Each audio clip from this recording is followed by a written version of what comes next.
Akadosh Boker Or Bekiim Bahalacha day 33. We're on page 97, right? Halacha Lamed Aleph. We're talking about now after Shenat Keva Balayla. Okay? So that's what it says here. Someone went to bed in the evening, and he woke up during the night, right? To say the Birkat Hatorah and to spend time during Torah, but later he went back to sleep for the rest of the night. Yeah, sometimes it happens. They wake up, they want to do Tikkun Chatzot, but they're going to learn a little bit, and then they want to go back to sleep. So he says the Birkat Shachar, when he wakes up in the morning, as explained in the previous halacha, a nighttime nap is definitely considered an interruption, which means, right, he already did Birkat Hatorah. Bigla hu kam be'emtza halayla. One more time. A person right now, this morning, they say Birkat Hatorah, kol hakavod, birachta Birkat Hatorah. אתה לומד כל היום, אתה ישנת בצהריים, אתה צריך לברך עוד פעם ברכת התורה? If you sleep in the afternoon? No, you don't need to. Right? It has to be keva. No, but it has to be at nighttime also. During the daytime, it's not, even though some people say that, yes, well, we don't hold that. Even if you sleep during the afternoon, you're fine. That's why Shabbat afternoon, when you wake up, you don't make again Birkat Torah. Even if you slept more than half an hour, it doesn't matter. Okay. אל תכניס את הסיפורים הפרטיים בתוך הזה. Okay, fine. So what happens is, right, that what the concept though is that now it comes nighttime, and now he sleeps. Once he sleeps on a bed, that's it. There's no more Birkat Torah. When he wakes up, he has to do Birkat Torah again. So he does Birkat Torah, but now he's going to go to sleep again, and then he wakes up for the 8 o'clock minyan, right? We know people that do that. Yeah. If he's okay. Oh, if he's okay. Okay. Now, so one second. So therefore, says the halacha, he has to do Birkat Torah again in the morning. Good. What happens if the person knew when he woke up during the night that he's going to go back to sleep later on? Then ideally, you should have in mind when he says the Birkat Torah the first time that he wishes to cover the Torah study until he goes back to bed, right? And if he planned to stay up all night, but later changed his mind and went back to bed, he must still repeat the brachot in the morning. In such a case, if someone chooses not to repeat the brachot in the morning, he cannot be faulted since there is a legitimate basis, right, to support his decision. Okay? So therefore, right, let's start. Okay? Number 97, footnote. Okay? Lemata, Kav HaChaim. Kav HaChaim ruled that if someone wakes up after midnight, so to minute acharei chatzot ukam, and then he says the Birkot HaShachar with Birkot HaTorah, he does not repeat them in the morning, even if he goes back to sleep during the night. זאת אומרת, החידוש של הקו החיים זה, אפילו אם הוא חזר לישון, ברגע שהוא קם, אחרי חצות, הוא קם, and he did Birkat HaShachar, Birkot HaTorah, והוא חוזר לישון, הוא לא צריך לברך עוד פעם. Even if his original intention was to go back to sleep during the night, he still does not repeat the blessings in the morning. It is no different than the rule that someone that takes a nap in the middle of the day. And this is also Rav Sharabi. Okay? And it disagrees with the Pre-Chadash ruling, right? That in the case of the person must repeat the Birkot Torah, the Or Letzion can go with the Kav HaChaim, and the Mishabra likewise ruled that it is unnecessary to repeat the blessings in the morning, explaining that when a person recited the blessings in the middle of the night, he probably had in mind for them to cover the Torah study until the next night. And then he partially retracted from the ruling since he ruled that one may repeat the Berachot even after a daytime nap, and so certainly you could do it after a nighttime nap. But the Maran Yishon Tzion asserted that the halacha follows the opinion of the Pri Chadash, and so whenever someone naps in bed during the night, he says Birkat Torah, waking up, even though he did them during the night. So to mean Rav Ovadia cholek ala Kav HaChaim, right? And also the Mishabura a little bit, because the Mishabura can avehu posek כמו הפרי חדש, לא כמו הקו החיים. זאת אומרת שברגע שאתה חוזר לישון, the second you're going back to sleep, that's it. נו ברכות in the morning. נו ברכת התורה in the morning. Okay? The Sharet Shuvah rules that it's necessary to repeat the blessings only if the person's original intention was first, where the blessings should count for him only until he went back to sleep. If he did not have those intentions, he must not repeat the blessings when he woke up later on. Maran Rishon LeZion disagreed, ruling that a person's intentions makes no difference. Once he goes back to sleep during the nighttime, that's it. Okay? So to menet, Rav Ovadia אומר, לא משנה לכוונות שלך. לא משנה אם אתה רוצה באמת לחזור לישון, לא לחזור לישון.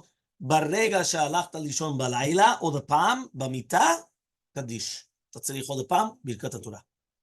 right? And he also disagreed with the Mishabura ruling that never repeat the blessings after daytime, right? But in the nighttime that you do. A nighttime nap is different, right? Because it's considered hefsek. So to me, to Omer, אם אתה עכשיו לוקח siesta, איך אומרים siesta?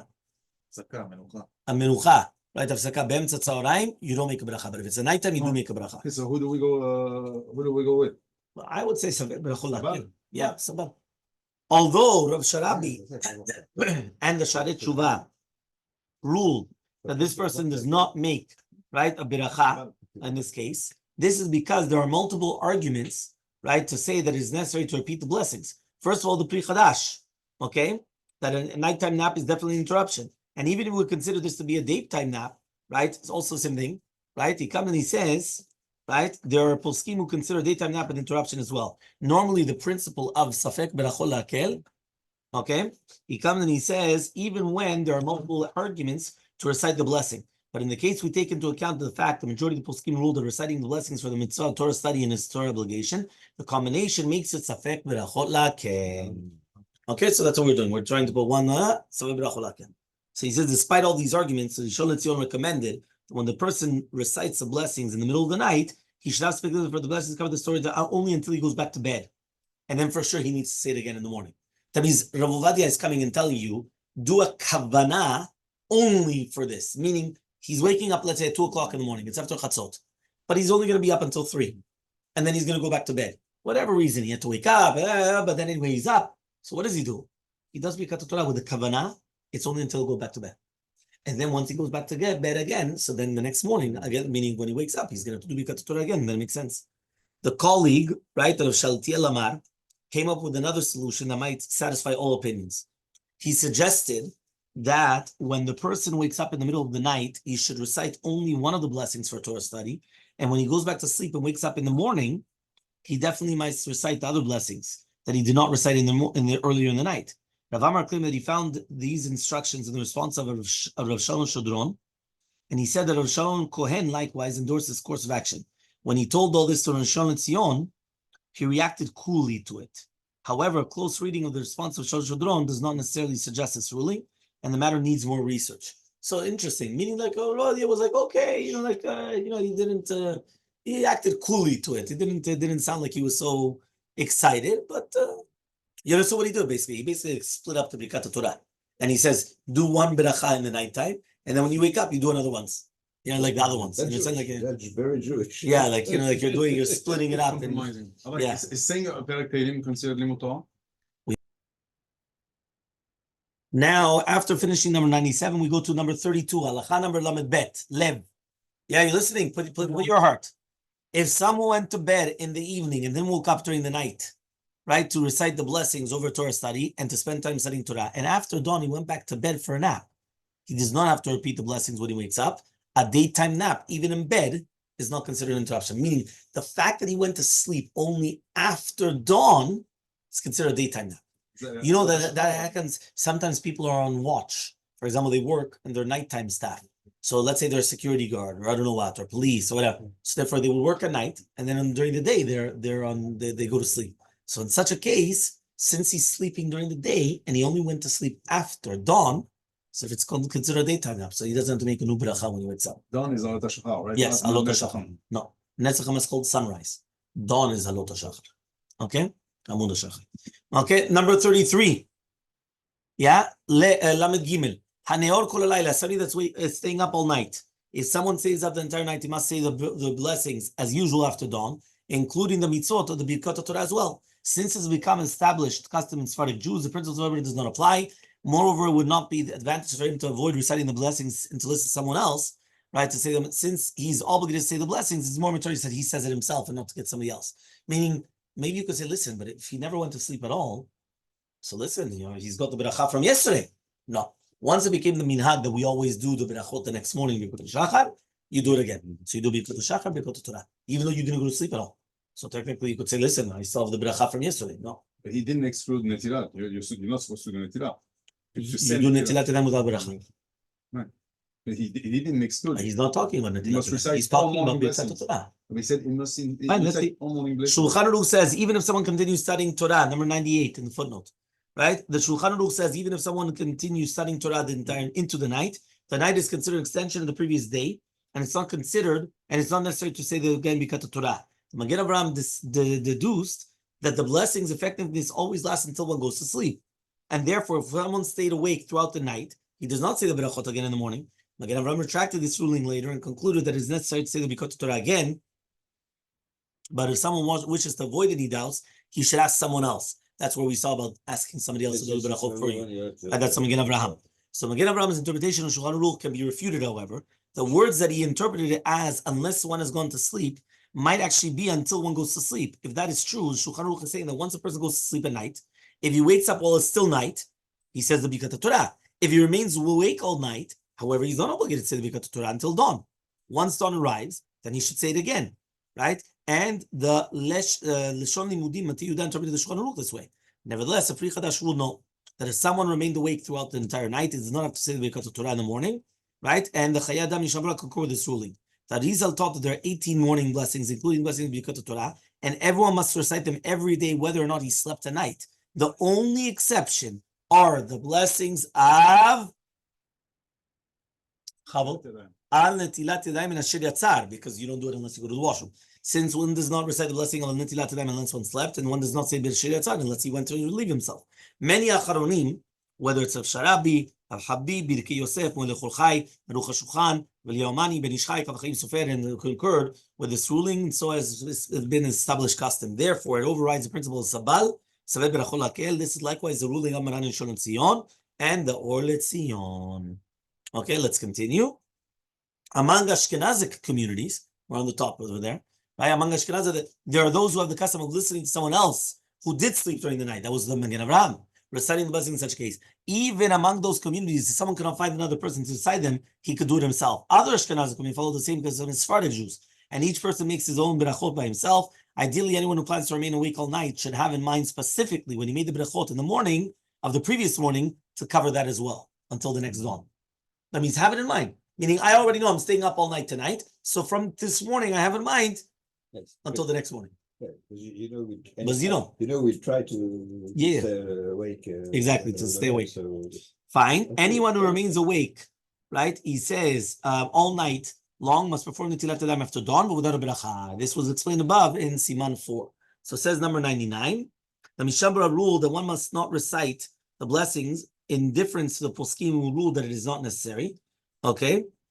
He says, as cited in the previous footnote, the Pesket Shuvot demonstrate that several leading Ashkenazi Torah personnel always recite the Birkat Hatorah, even if they remained awake all night. Following the principle of does not apply wherever there is an established custom, especially if the person napped during the day. There's no need to seek someone else to recite the blessings for one who stayed up all night. Instead, he may follow the ruling of Rabbi Bekiim and recite the blessings for himself after dawn. That means basically the Pesket Shuvot is arguing with Mishabura. The Mishabura says you're not allowed to do the brachot yourself.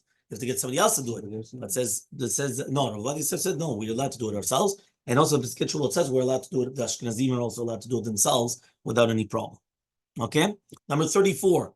If someone remained awake through the night, then he must recite the morning blessings, including Birkat Hatorah, after dawn, right? Which is 72 minutes, okay, fine, before sunrise. He must not say Birkat Hatorah any earlier than dawn. Remember, that means Birkat Hatorah is Amud HaShachar and onwards. Dawn and onwards. Okay, don't do it at Chatzot. Dawn and onwards. We just said if you woke up in the middle of the night, he says Birkat Hatorah. No, he remained awake all night. One more time. He woke up at 3. He doesn't know whether he's going to go back to bed. There he does have to do Birkat Hatorah because he woke up and he wants to learn now. We're talking about that he never fell asleep. If he never fell asleep, he should not do it at Chatzot. You understand? He does not do unless he wants to study. No, he's awake all night. He's awake all night. He never slept. Yeah, one more time. If someone remained awake throughout the night, then he must recite the morning blessings, including the Birkat Hatorah. Number 100. See above the footnote Halacha 29, the rule of someone mistakenly recited Birkat Hatorah after midnight. Okay, somebody made a mistake. Okay, hold on 1 second. Sorry, give me 1 second.